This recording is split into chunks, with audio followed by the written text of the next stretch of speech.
Hello, everyone. This is Darko 2012 from Global Government News, reading an article posted on Infowars.com titled Ron Paul says agenda behind bombing incident is more war, more attacks on liberty. Congressman Ron Paul fears that the agenda behind Flight 253 bombing incident is to expand the war on terror into Yemen while stripping Americans of more liberties, warning that it's time people woke up and realized that the government cannot guarantee their safety. The congressman highlighted how the bombing attempt followed geopolitical turmoil in Yemen in the form of attacks in the country launched by Saudis with the endorsement of the U.S., and how sectors of the media and politicians were now calling for Yemen to be a new front in the war on terror as a consequence of the Christmas Day incident. It seems ironic that there is so much excitement about this war, and now talk about attacking Yemen, said Paul, adding that it was the United States' presence in Yemen that represented a threat to America, not the purported presence of Al-Qaeda members in Yemen. 2 days after the incident, influential neo-lib Joe Lieberman cited the attempted plane bombing and calling for Yemen to be the next target of the military-industrial complex after Afghanistan, claiming the plot had links back to the Middle Eastern nation. Paul raised the question of how $75 billion a year intelligence gathering structure failed to stop a dangerous man who had no passport and was on a terror watch list from the boarding plane.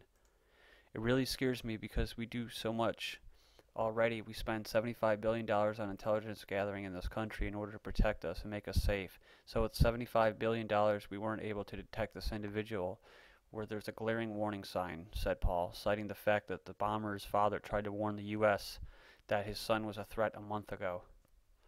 Paul labeled the nature of the incident either awful stupidity or there must be an agenda.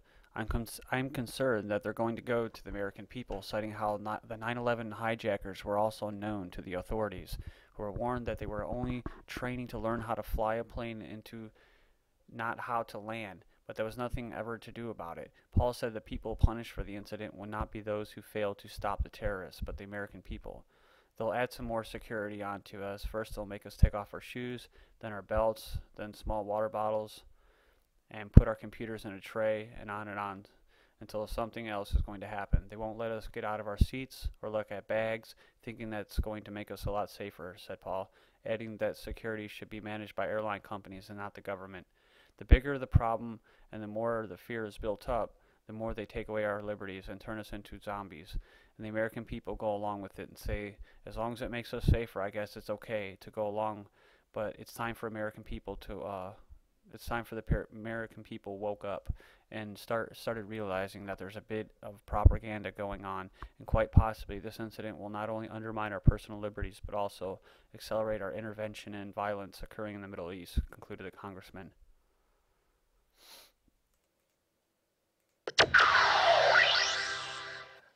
Last week I mentioned in my little talk about the medical care legislation going on in the Senate that it might be a distraction from foreign policy, because I believe there were some very important events going on in the Middle East.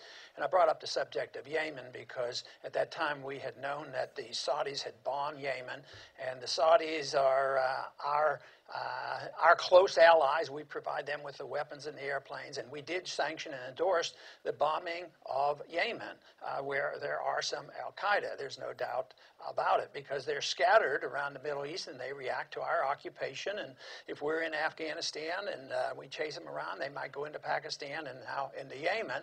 And I thought this was a very dangerous situation.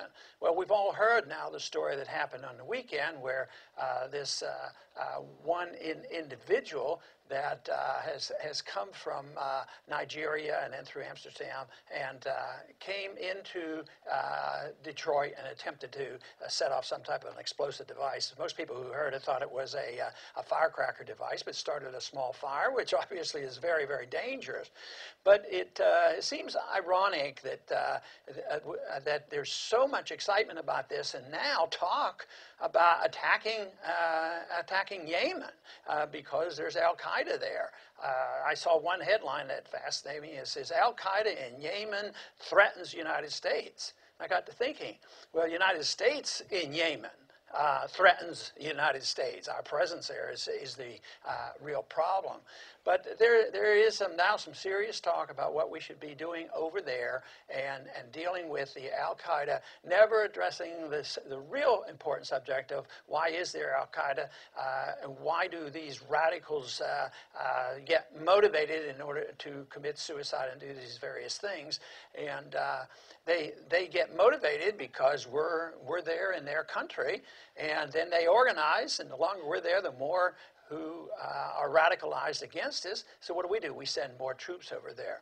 But this whole issue now about what to do about monitoring people getting on airplanes, it really scares me because we do so much already.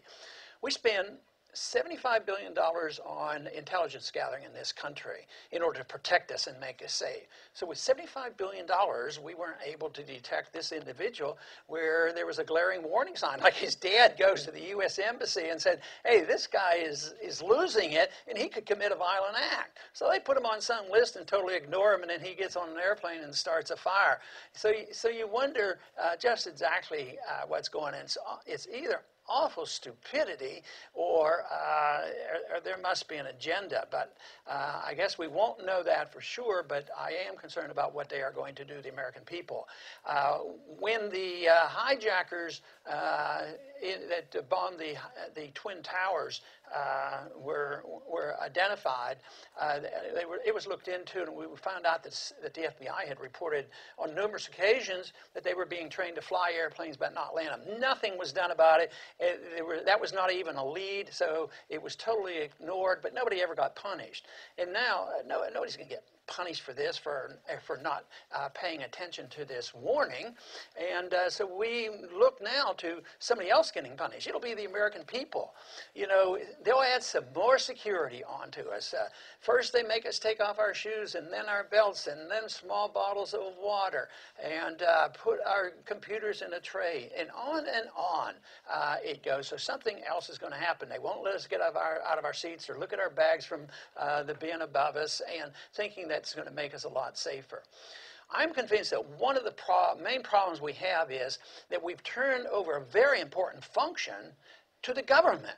The government isn't capable of doing what they're supposed to do. A function like this should be controlled by the people who run the airlines. But they haven't done that in many, many years. The airlines, like all the responsibility, fall to the government. Everything goes wrong, it's the government's fault.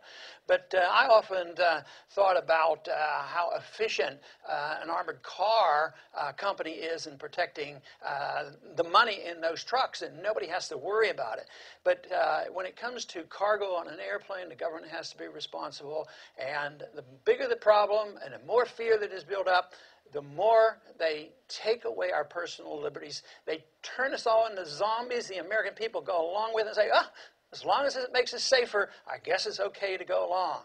But it's time the American people woke up and started realizing that there's a bit of propaganda going on, and quite possibly this incident will not only undermine our personal liberties, but will also accelerate our intervention in the violence occurring in the Middle East.